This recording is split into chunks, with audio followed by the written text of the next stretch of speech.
திமுக, அதிமுக, பாஜக, பாமக நீங்க உட்பட சீமான் உட்பட பலரும் தாவேக தலைவர் விஜய் மீது பல்வேறு கட்ட குற்றச்சாட்டுகளை முன் வச்சு பகிரங்கமா பேசுறீங்க. இது மட்டும்தான் அரசியலா? ஒருவேளை விஜய் அரசியலுக்கு வரல அப்படின்னா இன்னைக்கு சூழல்ல உங்களுடைய விமர்சனம் யார் மேல இருந்திருக்கும்? இல்ல அது என்னுடைய விமர்சனம் வந்து நான் என்ன சொல்றேன், இந்த நீங்க யார் வேண்டுமானாலும் அரசியலுக்கு வரலாம். இந்திய அரசியலமைப்பு சட்டம் உங்களுக்கு அது வாய்ப்பான கொடுக்குது. நீங்க வந்துட்டீங்க. சரி, வந்த பிறகு இங்க நடக்கிற இந்த மக்களுடைய பிரச்சனைகளுக்காக நீங்க களம் காணீங்களே.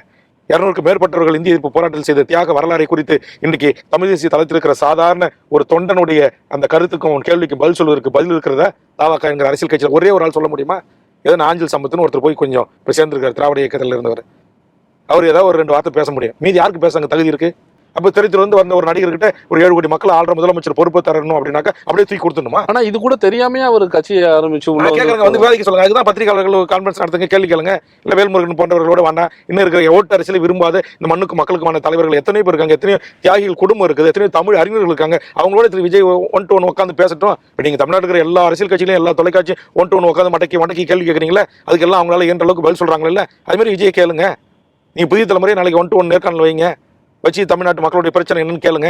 தமிழ்நாட்டில் எத்தனை அரசு துறைகள் இருக்கிறது, மாநிலங்க வேணா என்ன, மக்களை வேணா என்ன, மாநிலங்களுக்கு என்ன அதிகாரம், மக்களுக்கு என்ன அதிகாரம், சட்டமன்றம் என்ன, சட்டமன்ற மேல வேணா என்ன, இந்த பாராளுமன்ற சிஸ்டம் என்ன, இந்த முறைமைகள் என்ன, எத்தனை துறைகள் இருக்குது, எத்தனை துறை செயலாளர்கள் இருக்கிறார், எத்தனை துறை தலைவர்கள் என்ன, யாருக்கு என்ன அதிகாரம், காவல்துறை வரம்பு என்ன, மனித உரிமை என்ன, இதெல்லாம் குறித்து உங்க கட்சிக்காரர்களுக்கு ஒரு பயிற்சி கொடுங்க. இப்போ கூட நான் குற்றாலத்தில் 2 நாட்கள் கட்சிக்காரர்களுக்கு பயிற்சி கொடுத்துருக்கேன். ஒரு அரசியல் கட்சி ஒரு நாட்டை ஆள தகுதியானவர்கள், எம்எல்ஏ எம்பி மந்திரியா நாளைக்கு அந்த அவையில் வந்து உட்காந்து இந்த நாட்டை ரூல் பண்றவங்களுக்கு அந்த அடிப்படை தகுதிகளை வளர்த்தெடுக்கணும்ல. இந்த தலைமை பண்புகளை, இந்த நாட்டுடைய மக்கள் தொகை என்ன, எத்தனை டிஸ்ட்ரிக்ட் இருக்கிறது, எத்தனை தொகுதி இருக்கிறது, எத்தனை நகராட்சி இருக்கிறது, எத்தனை மாநகராட்சி இருக்கிறது, எத்தனை ஊராட்சி இருக்கிறது, எத்தனை ஊராட்சி ஒன்றிய கவுன்சில்ஸ் இருக்கிறாங்க, இப்போ மாநகராட்சினா அதனுடைய சிஸ்டம் என்ன, அது எப்படி இயங்குது, அதனுடைய வேலைகள் என்ன, இது எதுவுமே இல்லை.